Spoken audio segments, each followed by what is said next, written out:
It's starting. Okay, so we're live now.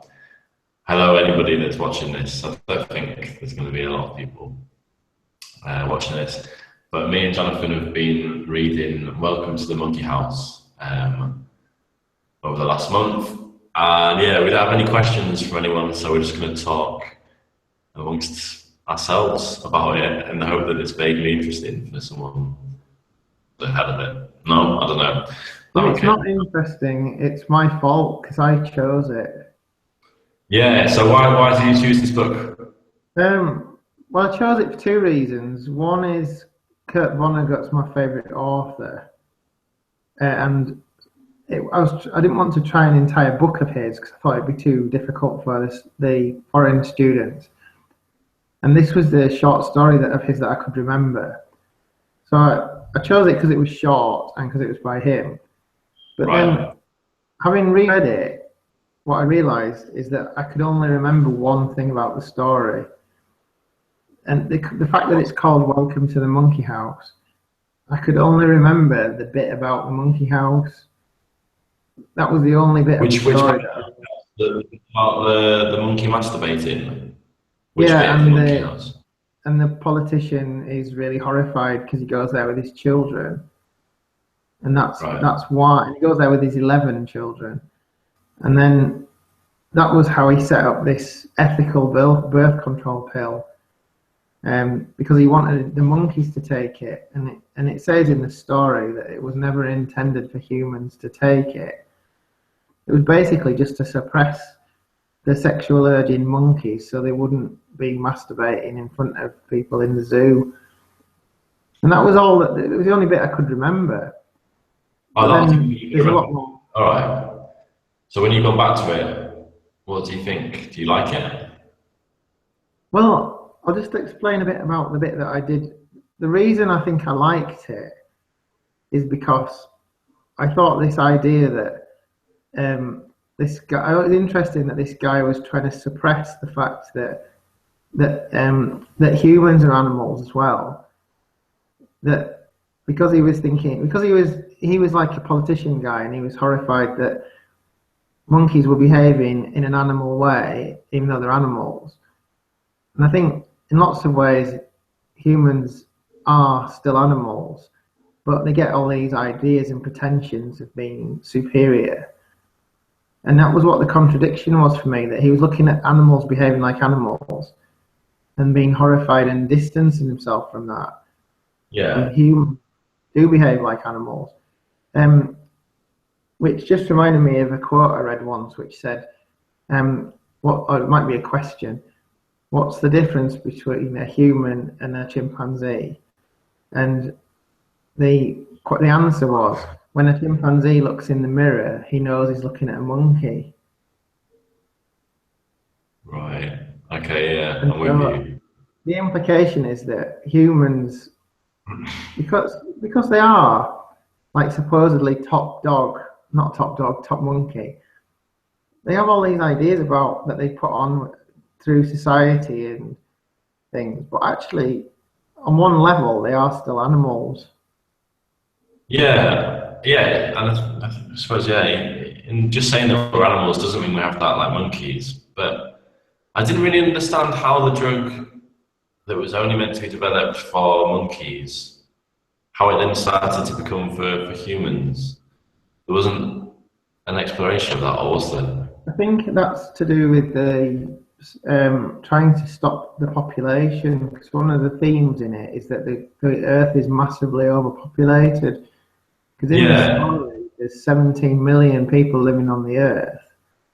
So I think that the story was that the purpose of it was to try and stop population growth. yeah, I got that. I just didn't, I can't remember how they actually moved because at the end of the story, he's saying basically that birth control's okay, but you don't need to completely replace your sexual urges with nothing. You know what I mean? I can't remember reading in the story any explanation of why it ended up that they chose to kind of make people feel numb and not have any sexual urge at all. Um, yeah, I guess. I think that was part of the satire, that it was saying that they kept calling it the ethical birth control, and they kept saying that the other thing, to let people take a pill to help to allow them to enjoy sex but not have reproduction, that would be unethical. And then got to bear in mind when it was written. It was written in 1968, which was around the time when the pill first came available. And Oh, yeah, it's true. I think it's kind of, the story kind of turns on that. It's like, because there is a bit in it where it says, well, the opposite, which would be to have a pill where people could still enjoy sex but not have kids, would be like society would totally collapse. But that's So what he does at the end, isn't it? Right at the end of the story, he gives the pill. yeah, he does, yeah. But what I didn't understand was at the end he leaves a bottle of pills, and then on the bottle the label says "Welcome to the Monkey House." But I really didn't understand what the link was. Obviously, I know that the monkey house was where the monkey was seen masturbating, but yeah, I couldn't understand why I put it on the label of the thing. I don't know. I don't know that either. I was a little bit confused by the ending. Yeah. Okay, so you that's what you could remember of it and why you liked it. Did you still like it when you read it this time? Yeah, I did, but I liked it for reasons, things in it, because, like I said, it was written in 1968. It said a lot of things about society that seem to be true today as well, and I thought that was quite interesting. Because I was actually born that year. I was born in 1968.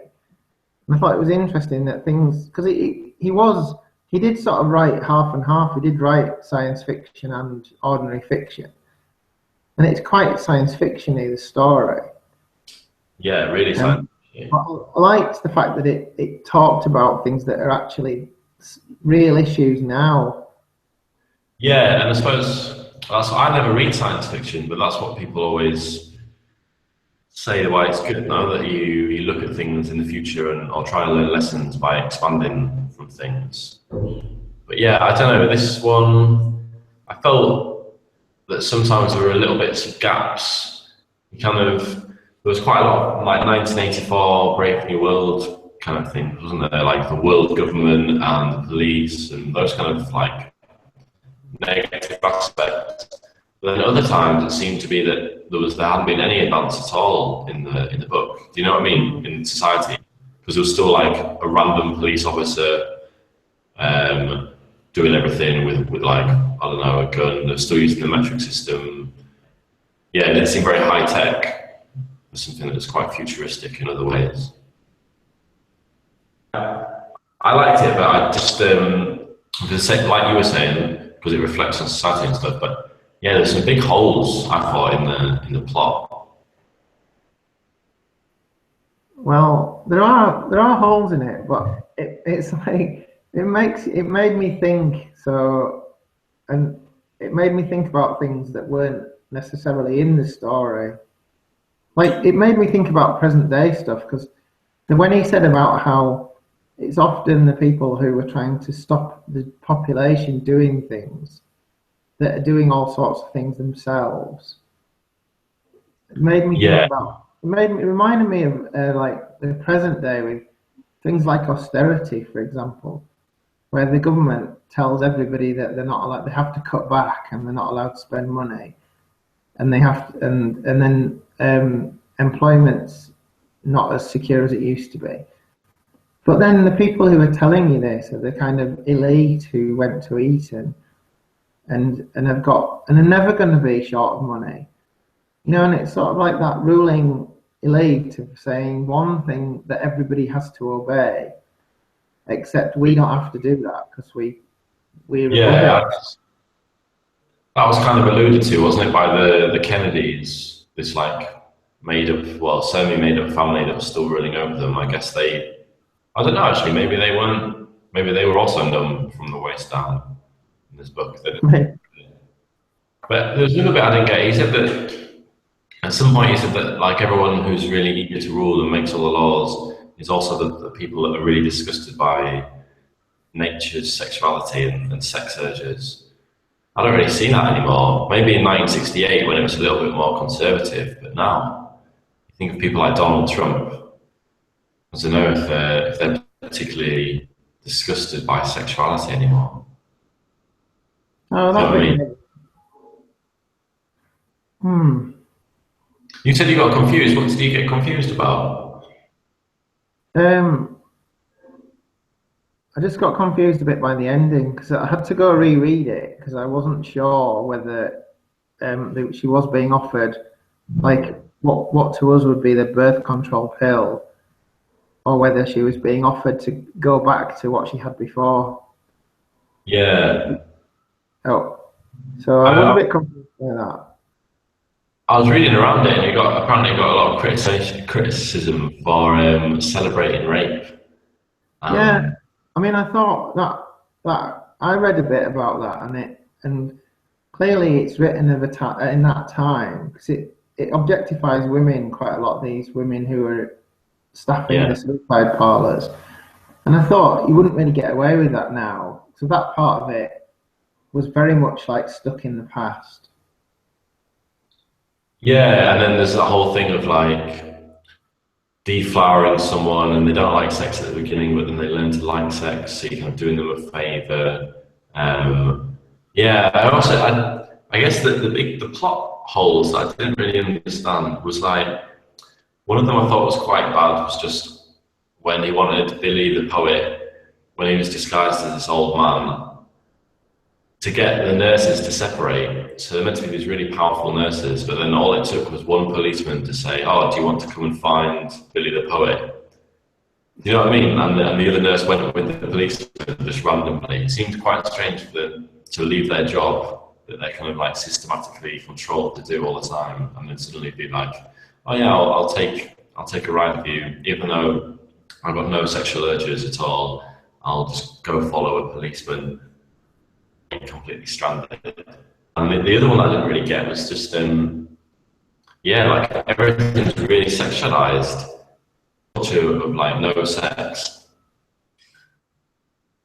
Like why are the nurses wings and they're like plump, round, 6 foot, blonde, all this stuff. I couldn't really understand it. What was he getting at I by don't know making if them that was really? just, I don't know if that was to lure people into the suicide parlors.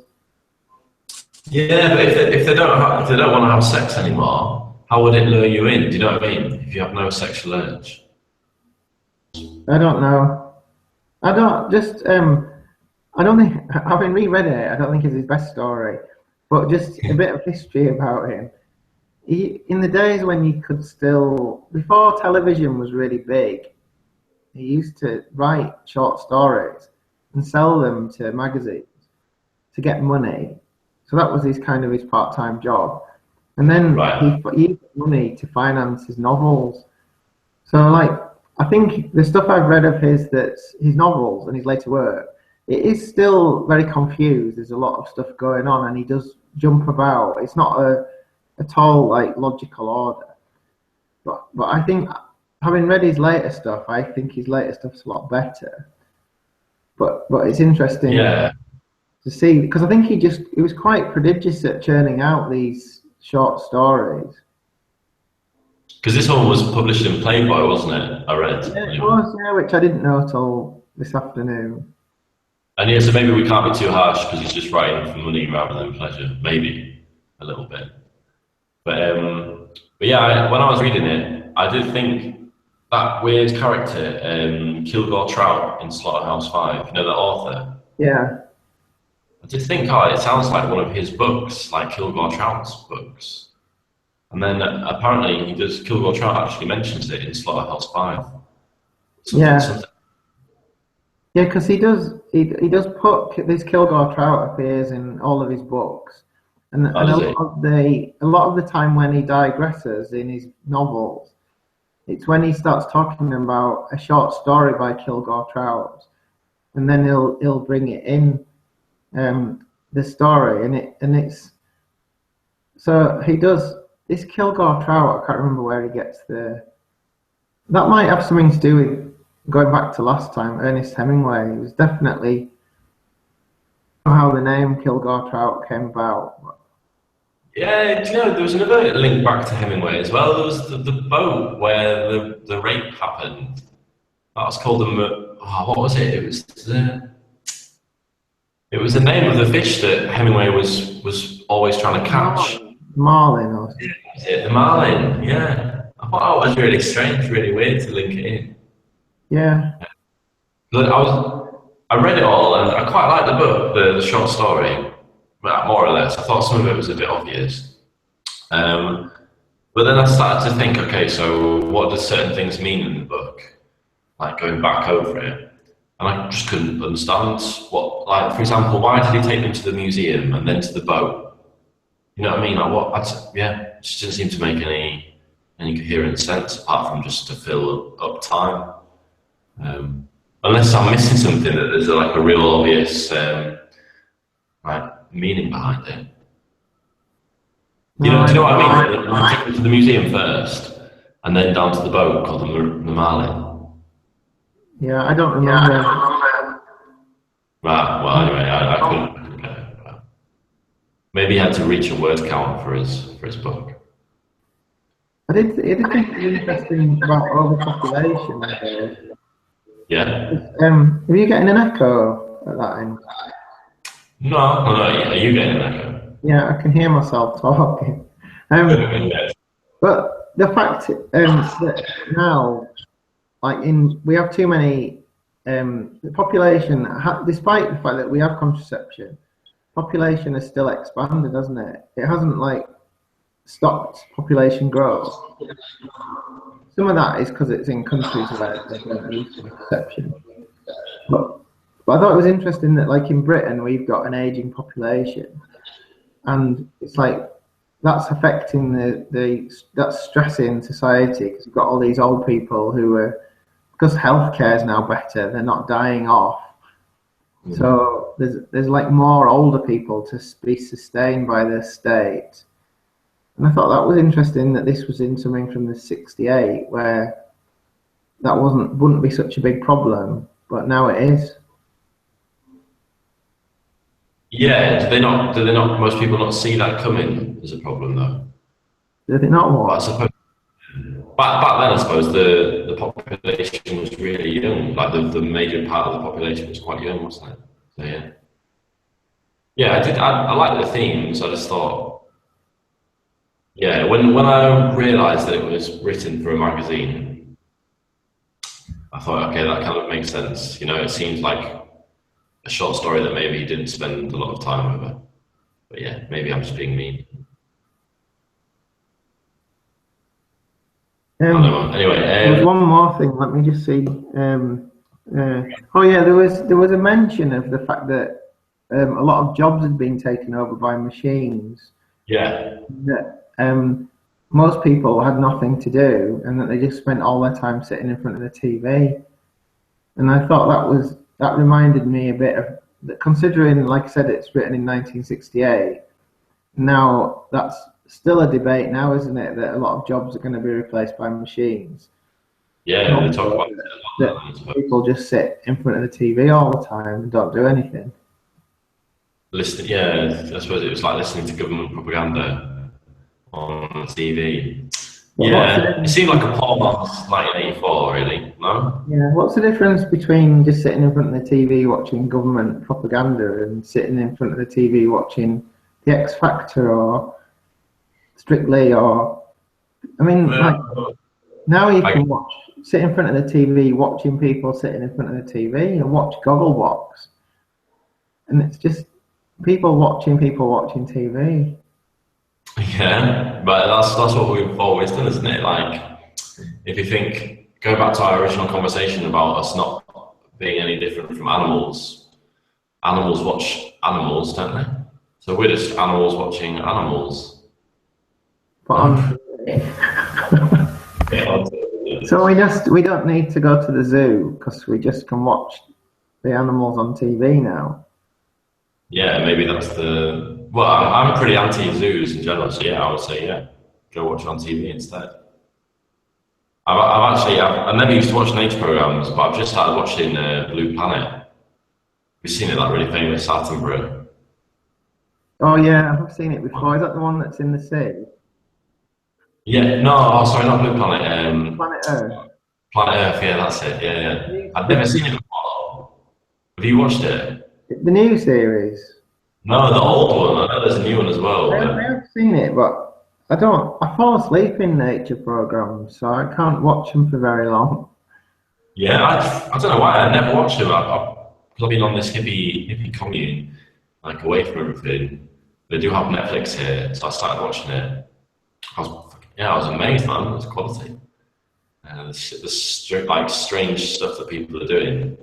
Um, but yeah, okay. Is there anything else that you had to bring into this conversation on the book? I'm kind of out of things. No, I haven't got anything else. Okay. Should we Well, we'll go? leave it there. All right. I'm not I sure think. that we really. I'm not sure we sold it to anyone. I'm not sure anyone would want to read it. Yeah, I'm not sure I would read it again. No, I would. I'd quite go on. I was just going to say I would suggest reading some of his other stuff. Yeah, yeah. Well, as you know, I read Slaughterhouse 5, whatever, a couple of months ago. So I was contemplating buying the collection of short stories. But yeah, maybe this one wasn't the I strongest one think out. sometimes he talks about a short story within one of his novels, and the whole description of the short story is like a page of description, and that in a way they work better as that kind of aside inside a novel than I think they work on their own. Yeah, yeah, maybe. I often think that, like that I quite like reading a book of short stories because then you kind of you get the little interesting parts that you can stop and start. Then you get like the full theme of the person's writing. Quite like that with Bukowski, his books of short stories. But yeah, I don't know. Anyway, you'll be in Leeds. I think I'll be in Leeds about the 17th of December or something like that. You're going to be around then? Yeah, well, you're not going to be back in Barcelona, are you? Oh shit, yeah, yeah. I've not fully sorted it out yet. Well, But don't go there, especially. yeah, I won't do. But I'll be back. We're back on the 16th anyway, so I'll be in Leeds. In fact, Right. I'll be off uni as well, so it'd be good to meet up. Yeah, definitely. I've no idea when I'll be passing through Leeds, but it's somewhere between the kind of 17th and the 22nd. Well, Um, let me know. yeah, I will do. Yeah, yeah, definitely. And yeah, if I'm in that area around Barcelona, I'll definitely let you know. But I think I'm not going to be. But my Well, plans are kind of. we're not there. Was there for such a short amount of time that we'll probably be busy anyway, because we'll be just like wanting to see as much as possible. Yeah, do you know what you're So going to do around there? just want to go to that Gaudi thing, cathedral, and Like La Grada Familia or something, yeah. yeah, and then maybe go to the foot. I don't really want to go to the football stadium, but I think Joy Why wants don't me to go to. Okay. Why don't She you? wants me to go to the football stadium so she can go shopping for like the afternoon. So, Is although there going to see a match or is it the winter break? no, I did look, but no, just there's that museum where you get to. It looks pretty boring actually. You just look at a load of trophies in cabinets and. Yeah. Yeah, I don't know. It could be. Maybe you should be like a rebel and go see. Is it Espanyol? The other team. Are they from? I don't know. I know. Yeah, maybe Espanol. Yeah, See like the really shit team that no one really supports. yeah, I could do that. All right, man. Well, thanks for giving up the time for this anyway.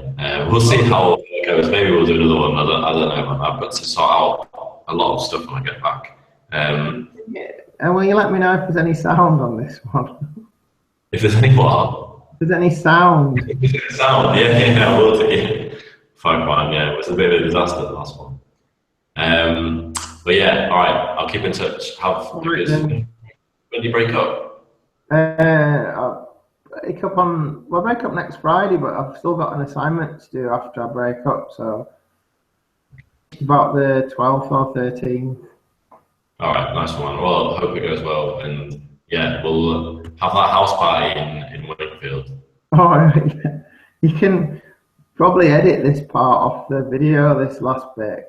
Yeah, I don't imagine it'll be very interesting for anyone. Yeah, probably. Because we're still live, but no one's interested in when we're meeting up.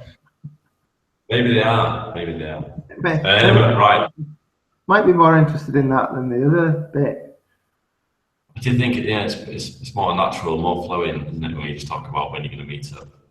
But anyway, All right. man, I'll see you shortly. It'd be nice to see you when you're not pixelated. Yeah, you likewise, man. All right. Bye. See you. Bye.